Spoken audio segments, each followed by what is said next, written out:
नमस्कार दोस्तों, मैं अतन शर्मा एक बार फिर स्वागत करता हूं आपका अपने इस एजुकेशनल प्लेटफॉर्म पर जिसका नाम है एग्रीकल्चर गुरुदेव। दोस्तों, काफी लंबे समय से गैप हो गया वीडियो का। आज से हम एक नई सीरीज लेके आए हैं जिसमें हम लोग 12th के सिलेबस को कवर करेंगे।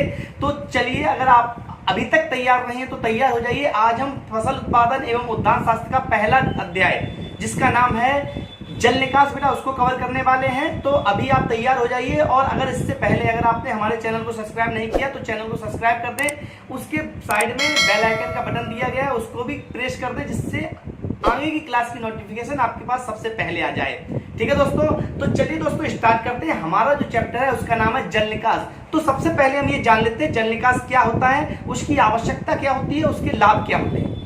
तो पहली बात अगर हम करें कि जल निकास किसे कहते हैं, तो खेत में जो पानी भरा हुआ है, खेत में भरे हुए अनावश्यक जल को किसी भी कृत्रिम तरीके से खेत में भरे हुए अनावश्यक पानी को बाहर निकालना क्या कहलाता है, जल निकास कहलाता है। जैसे कि आप डेफिनेशन देख सकते हो, यहाँ पे दिया हुआ है खेत में भरे हुए पानी को कृत्रिम तरीके से बाहर निकालना क्या कहलाता है, जल निकास कहलाता है। अब दूसरी बात आती है कि जल निकास का उद्देश्य क्या है, जल निकास की हमें जरूरत क्यों पड़ती है।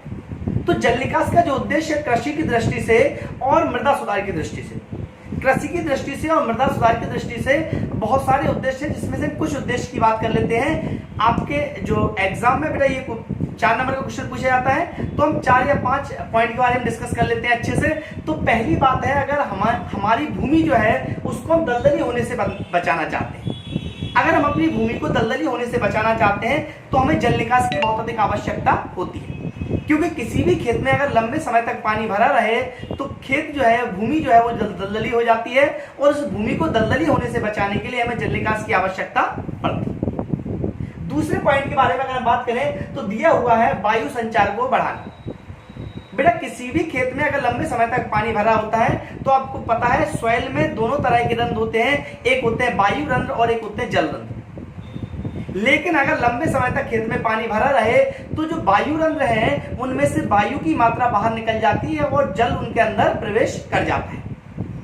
लेकिन फसल को वृद्धि करने के लिए वायु भी उतनी ही आवश्यक है जितनी जल है, इसलिए बेटा जल निकास करना पड़ता है जिससे जो वायु रंध्र है वो खुल जाए और उसमें उचित मात्रा में वायु का संचार हो सके। तीसरे पॉइंट पर अगर हम डिस्कस करें तो तीसरा पॉइंट है भूमि का तापमान सही रखना। दोस्तों, अगर लंबे समय तक खेत में पानी भरा रहता है तो सॉइल का जो टेम्परेचर है, भूमि का जो तापमान है वो सामान्य तापमान से कम हो जाता है, जिससे भूमि में उपस्थित जो क्रियाशील जीवाणु होते हैं उनकी क्रियाशीलता कम हो जाती है एवं पौधे की वृद्धि एवं विकास पर बेटा क्या होता है, विपरीत प्रभाव पड़ता है। इसलिए अगर हम ये चाहते हैं कि हमारी भूमि का तापमान सही बना रहे तो उसके लिए हमें उचित मात्रा में जल निकास की आवश्यकता होती है। अगले पॉइंट पर अगर डिस्कस करें, चौथा नंबर पॉइंट है फसलों को सड़ने गलने से बचाने के लिए। तो अगर खेत में पानी भरा रहता है तो जो फसलें हैं वो सड़ गल जाती हैं, और फसलों को सड़ने गलने से बचाने के लिए हमें जल निकास की पर्याप्त आवश्यकता होती है। इसके बाद लास्ट पॉइंट है कृषि क्रियाएं समय पर करने के लिए। जुताई एवं बुवाई एवं अन्य कृषि क्रियाओं को अगर हम सही समय पर करना चाहते हैं तो उसके लिए आवश्यक है कि सही समय पर खेत में जुताई या बुवाई का समय आए। तो हमें जल निकास की आवश्यकता इसलिए पड़ती है जिससे सही समय पर खेत खाली हो जाए और जुताई एवं बुवाई को हम अच्छे से कर सकें। तो ये थे हमारे उद्देश्य जिनकी वजह से जल निकास की आवश्यकता पड़ती है। ठीक है, ये उद्देश्य है। अब आपसे एक क्वेश्चन और बनता है यहीं पे कि आवश्यकता के कारण क्या है। तो यही आवश्यकता के कारण है। आवश्यकता के कारण आपसे क्वेश्चन बनता है कि जल निकास की आवश्यकता के क्या कारण है। तो जल निकास की आवश्यकता के कारण आपको अलग से याद नहीं करने, यही कारण है। पहला कारण बेटा हमने पहला उद्देश्य पढ़ा था कि भूमि को दलदली होने से बचाना। तो इसमें बेटा आवश्यकता के कारण क्या हो जाएंगे कि भूमि को दलदली होने से बचाने के लिए। दूसरा बेटा क्या हो जाएगा, भूमि का वायु संचार सही रखने के लिए। तीसरा क्या हो जाएगा, भूमि का तापमान सही रखने के लिए। चौथा क्या हो जाएगा, फसलों को सड़ने गलने से बचाने के लिए। और पांचवा क्या हो जाएगा कि भूमि में कृषि क्रियाएं या खेत में कृषि क्रियाएं समय पर करने के लिए, अथवा खेत में जुताई एवं बुवाई समय पर करने के। तो दोनों क्वेश्चन आपको एक साथ में याद हो गए। तीसरा क्वेश्चन बेटा यही अगर आपका और पूछा जाता है, एक जो सबसे अधिक आपके एग्जाम में आता है, 12वीं के एग्जाम में सबसे ज्यादा ये क्वेश्चन पूछा जाता है कि जल निकास के लाभ या महत्व क्या क्या है, जल निकास से हमें क्या क्या लाभ हो जाते हैं, क्या क्या फायदे हो जाते हैं। तो बेटा वही, ये भी वही है।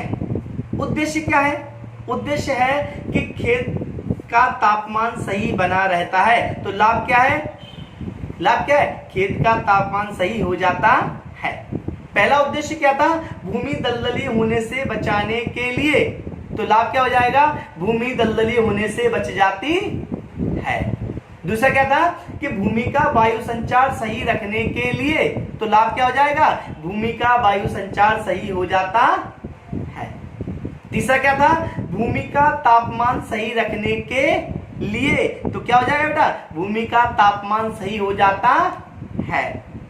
उसके बाद बात की थी, क्या की थी? कि भूमि में जुताई एवं बुवाई या कृषि क्रियाओं को समय पर करने के लिए।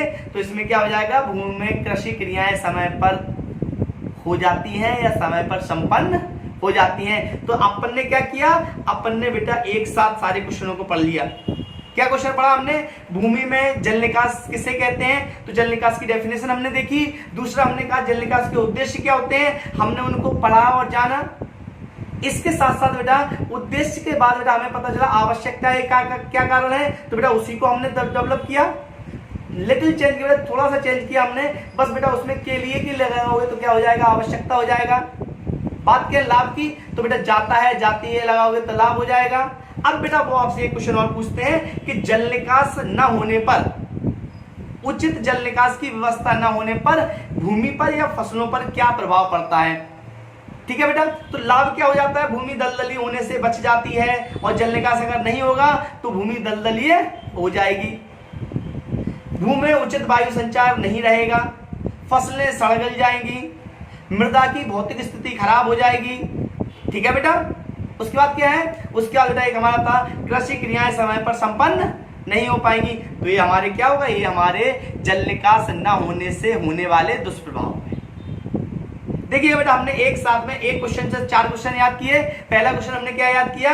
जल निकास किसे कहते हैं? बेटा डेफिनेशन थी, आपको याद करना था। एक क्वेश्चन हमने याद किया कि जल निकास की आवश्यकता क्यों होती है। दूसरा क्वेश्चन हमने याद किया जल निकास के उद्देश्य क्या है। तीसरा हमने जाना बेटा जल निकास के लाभ या महत्व क्या है। और चौथा हमने जान लिया बेटा कि उचित जल निकास न होने से क्या क्या हानियां होती हैं। तो ये हमारे बेटा 4 क्वेश्चन कंप्लीट हो गए। इसके बाद बेटा एक क्वेश्चन आपके साथ में और बनता है, सिंचाई और जल निकास में क्या अंतर है। जल निकास के बारे में शायद आप समझ गए होंगे जल निकास क्या होता है।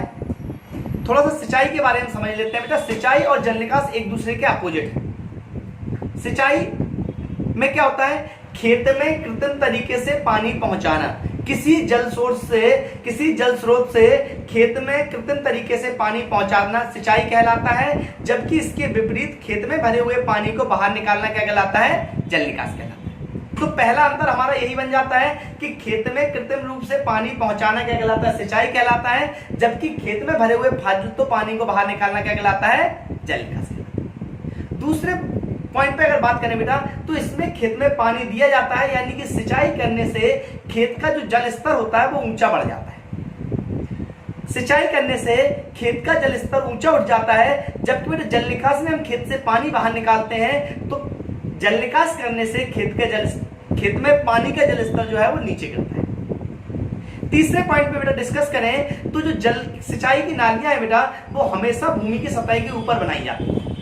सिंचाई की नालियां हमेशा भूमि की सतह के ऊपर बनाई जाती हैं, जबकि जल निकास की नालियां हमेशा भूमि की सतह से नीचे बनाई जाती हैं।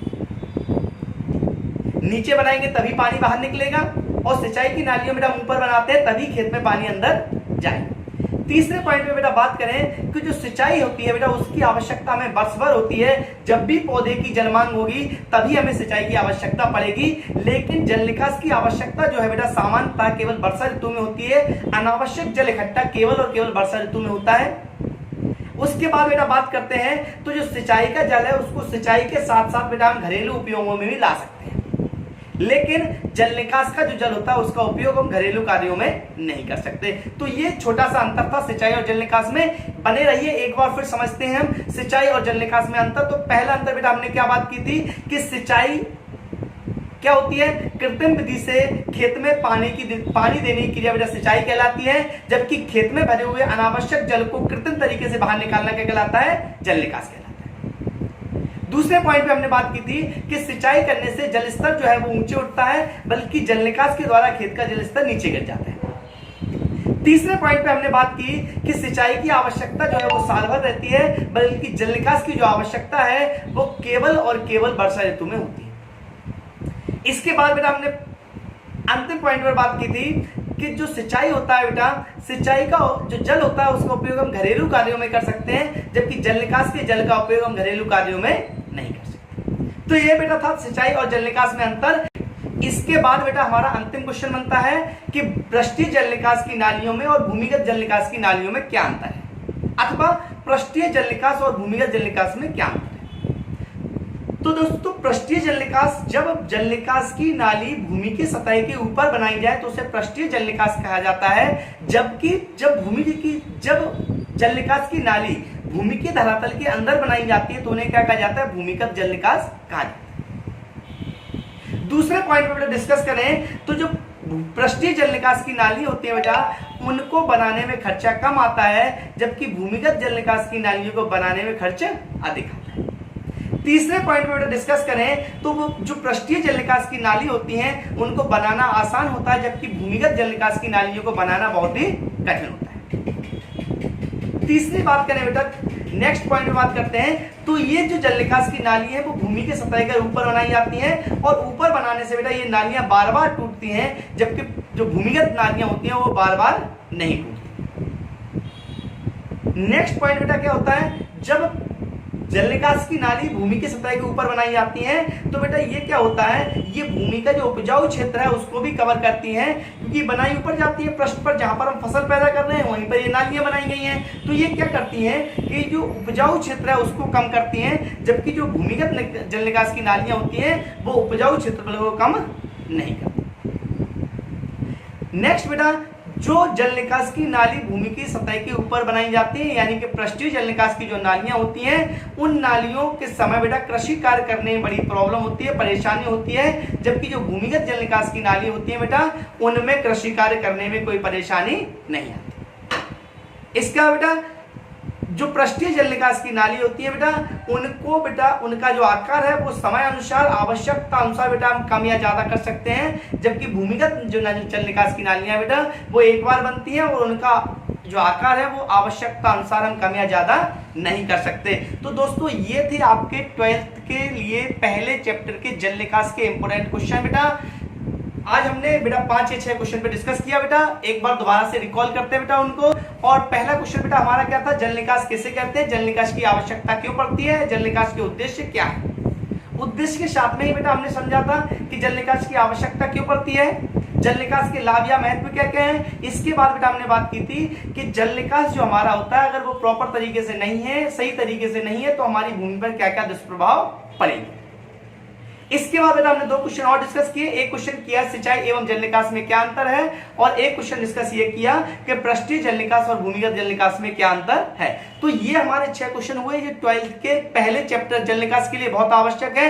तो बेटा जल्दी से इनका फेयर बना लीजिएगा, नोट्स बना लीजिएगा, और नेक्स्ट वीडियो का इंतजार कीजिएगा। कल हम एक नया वीडियो डालेंगे जिसमें हम चैप्टर 2 को कवर करेंगे। तो धन्यवाद दोस्तों, और हाँ एक बार और अपने सभी दोस्तों को वीडियो शेयर कर दो जिससे ज्यादा से ज्यादा लोगों को लाभ हो सके। धन्यवाद।